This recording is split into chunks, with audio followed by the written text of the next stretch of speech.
चलिए तो फिर आ गए हैं हम आज एक और कंपनी का एनालिसिस करने के लिए, वो है रैमसन्स industries limited.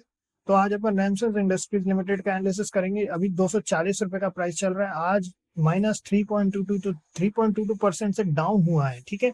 So book value उसकी 73 है, करंट प्राइस 240 है, काफी ज्यादा डिफरेंस आ चुका है ना। और उसके बाद में फिर रैमसन्स इंडस्ट्रीज लिमिटेड जो है करती क्या है, 1971 में स्टैब्लिश की गई थी। ऑटो कंपोनेंट्स बनाते हैं, control cable, flexible shafts, gear shift systems, push pull cables, है ना, पार्किंग ब्रेक मैकेनिज्म। और इसका जो एक्सपोर्ट्स होता है majorly UK, Europe, north America, Brazil, Mexico और सार्क कंट्रीज में होता है। ठीक है। और इसमें अगर अपन थोड़ा सा और देखें तो अपने को समझ में आएगा कि इसमें जो है include gear shifts, control cable, इन्होंने पूरी चीज़ बता दी, विंचेस वगैरह बनाते हैं। तो गाड़ियों से रिलेटेड चीज़ें बनाते हैं, गाड़ियों के काम की चीज़ें हैं। ठीक है। गाड़ियों में यूज होने वाली। अब इसके बाद में अपन मैक्स टाइम यहाँ पे ऑलरेडी सिलेक्टेड है, तो मैक्स टाइम अपन देख सकते हैं कि ये बहुत ज्यादा पास में चल रहा है अपने एक जोन के। ठीक है, जो इसके ऑल टाइम हाई के पास में है। ठीक है। तो अगर आप इसमें डार्वस बॉक्स स्ट्रेटेजी यूज करते हैं, जैसे डार्वस बॉक्स अपन बनाते हैं, अभी आपको थोड़ी देर में बताएंगे कैसे क्या हुआ, है ना। अभी अपन इस साइड चले चलते हैं, अपन प्रोज एंड कॉन्स को देख लेते हैं, चार्ट वहीं जाके देखेंगे। प्रोज में कोई प्रोज नहीं है इसके, और कॉन्स में जो है इसका stock is trading 3.29 time it's book value, जो कि बड़ी अजीब बात है। ठीक है। अगर अपन फिर इस साइड चलें तो अपन सेल्स देख लेते हैं खुद ही, है ना। तो सेल्स इनकी जो है वो दिसंबर से डाउन हुई है ना। अगर अपन क्वार्टरली रिजल्ट की बात करें, दिसंबर से डाउन हुई है। एक्सपेंसेस भी थोड़े से कम हुए हैं, है ना। उसके बाद ऑपरेटिंग प्रॉफिट भी कम हो गया है, ओपीएम जो है वो भी कम हो गया है। ठीक है। तो ये सारी चीजें हैं इसमें। नेट प्रॉफिट भी कम हुआ है। अब इसके बाद में प्रॉफिट एंड लॉस में अपन चलते हैं, पीएनएल स्टेटमेंट में। तो प्रॉफिट जो है इनका, सेल्स इनकी बढ़ी है। ठीक है, मार्च से पिछले साल के मुकाबले इस साल बढ़ी है। उसके बाद एक्सपेंसेस भी बढ़े हैं, है ना। फिर उसके बाद ऑपरेटिंग प्रॉफिट भी बढ़ा है। ठीक है। इंटरेस्ट वाइज भी इधर डेप्रिसिएशन भी बढ़ा है। डेप्रिसिएशन बढ़ना ठीक बात नहीं है, लेकिन अपन देखते चलते हैं प्रॉफिट बिफोर टैक्स। फिर अपन सीधा चलते हैं नेट प्रॉफिट पे। अच्छा खासा बढ़ा है, डबल हुआ है। ठीक है। प्रॉफिट यहाँ पे 4 हुआ करता था नेट प्रॉफिट, अब सीधा 8 हुआ है, जो कि बहुत अच्छा है। हर बार के मुकाबले इनका अगर अपन इस साल का देखें तो सबसे ज्यादा प्रॉफिट है इनका पिछले 2012 से लेकर के अभी तक 8 नंबर पे है। बहुत बढ़िया, है ना। तो खैर, अपना अपना इसमें है, आप अपना इसमें अपना एनालिसिस आप कर रहे हैं। आपको भी अपनी तरफ से देख करके एक आइडिया लगाना है कि आखिर करके आप इसका क्या इंटरप्रिटेशन निकाल रहे हैं, है ना। क्या चीज अच्छी है, क्या चीज बुरी है। ऑब्जेक्टिवली हमें ये समझने की कोई स्पेसिफिक नंबर नहीं होता है, ये नंबर्स हमें एक आइडिया दे सकते हैं कंपनी कैसी चल रही है।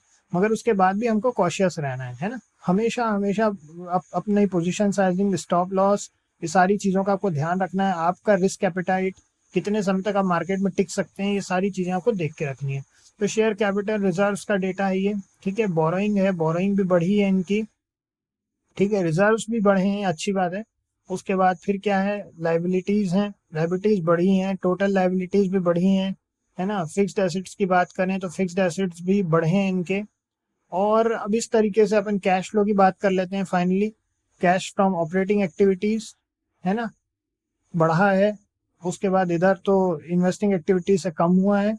उसके बाद फाइनेंसिंग एक्टिविटी से भी कम हुआ है। ठीक है ना। अब अपन इस तरीके से चलते हैं नेक्स्ट पे। तो रेशियोज दिए हुए हैं यहाँ पे, जिसमें डेटर डेज हैं, है ना। डेटर डेज जो हैं वो कम हुए हैं, है ना। उसके बाद फिर इन्वेंट्री डेज भी कम हो गए हैं, और डेज पेबल जो हैं वो भी कम हो गए हैं। कैश कन्वर्जन साइकिल जो है वो भी आपकी कम हो गई है। वर्किंग कैपिटल डेज भी जो है कम हो गए हैं। और आरओसी जो है वो बढ़ गया है, रिटर्न ऑन कैपिटल एम्प्लॉयड। ठीक है। अब इसके बाद में चलते हैं नेक्स्ट पर। अब इसमें जो है हमको समझना है कि शेयर होल्डिंग पैटर्न के बारे में बताया है। तो शेयर होल्डिंग पैटर्न वैसे का वैसा ही है इनका। प्रमोटर 75% और पब्लिक 25%। 75% प्रमोटर होल्डिंग ठीक है, इसका मतलब है कंपनी के जो प्रमोटर हैं वो अपनी कंपनी में रहने के लिए रेडी है ना, उनको अपनी कंपनी में भरोसा है। एटलीस्ट ये दिख रहा है अभी। इसको अपने को इंटरप्रिटेशन रखना है, केवल ये हम इंटरप्रेट कर रहे हैं अभी करंट सिनेरियो पे। हमें इस चीज का स्पेशल ध्यान रखना है कि कोई भी चीज फिक्स नहीं होगी। आपको सिर्फ इंटरप्रिटेशन लेके चलना है कि अच्छा ठीक है, ये हम मान सकते हैं ऐसा है अपने को। लेकिन अब जो है अपन नेक्स्ट एनालिसिस करेंगे। हमेशा देखिए, दो साइड एनालिसिस बहुत जरूरी है। पहले फंडामेंटल एनालिसिस, फिर क्या कहाँ बैठा हुआ है स्टॉक।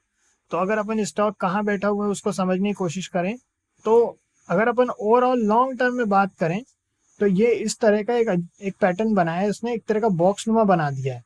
तो हम तो आपको रिकमेंड करेंगे जब तक या तो बॉक्स को ब्रेकआउट नहीं दे देता है दूर रहिए। अब हालांकि बॉक्स के ब्रेकआउट होने में बहुत टाइम है, 310 रुपीज़, मैंने बहुत ज़्यादा है, ठीक है, ऑलमोस्ट 70 रुपीज़ नीचे चल रहा है अभी बॉक्स की हाईएस्ट से। तो अगर आपको हम रिकमेंड करें अभी, तो हम अभी तो कम से कम इसमें एंटर नहीं करने का ही प्लान कर रहे हैं, ठीक है। ओवरऑल ऐसा लग रहा है कि अभी एक ट्रेंड लाइन है एंड ऑल, बट अभी करंट सिनेरियो में तो ये स्टॉक कुछ खास ज़्यादा ऐसा करता नज़र आ नहीं रहा है ना। और यहाँ तक कि अगर अपन इस साइड की बात करें तो इनके प्रोज में कुछ भी नहीं लिखा है इन्होंने, कॉन्स में ज़रूर बता दिया अपने को। ओवरऑल स्ट्रक्चर वाइज एक फ्लैग एंड पोल नुमा स्ट्रक्चर यहाँ पे दिख रहा है अपने को, ठीक है ये। बट हमारा सजेशन है कि अभी भी हम तो इस स्टॉक से थोड़ा सा भी दूर ही रहेंगे, क्योंकि इसकी लॉन्ग टर्म मोमेंटम क्या रहेगी, कितने दिन ये बॉक्स में रह सकता है कोई नहीं जानता। तो इसके ब्रेकआउट होने का वेट करना है। जैसे अगर अपन बॉक्स बनाए यहाँ पर, तो आपको बॉक्स बना करके भी दिखा देते हैं। ये इस तरह का, ये इस तरह का बॉक्स बनेगा यहाँ पे, ठीक है। तो खैर ये हमारा बॉक्स बन गया, ये इस तरह का बॉक्स बन गया हमारा। अब ये कितने दिन इस बॉक्स में रहता है वो तो only time will tell, but जब बॉक्स ब्रेकआउट या ब्रेकडाउन होगा तो एक अच्छा मूवमेंट आने के चांसेस हैं, ठीक है। और बस इतना ही है इसमें।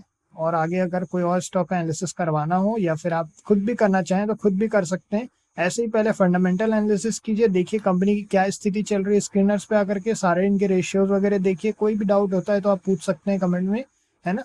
और उसके बाद आ गए चार्ट में, चार्ट को फिर देखिए क्या है क्या नहीं है। और जैसे अभी हमने यहाँ पे देख लिया कि एक स्ट्रक्चर बन रहा है, लेकिन ये कोई ऐसा पावर स्ट्रक्चर नहीं है जिसको कि अपन एंट्री या एग्जिट की बात करें। इसमें कोई भी इस तरह की चीज़ हमारे लिए तो अभी इसमें हमें नहीं लगता कि करना सही होगा, ठीक है। चलिए तो फिर इतना ही है, और आगे देखते हैं नेक्स्ट स्टॉक्स में, आगे अपन मिलेंगे। चलिए ओके, तो फिर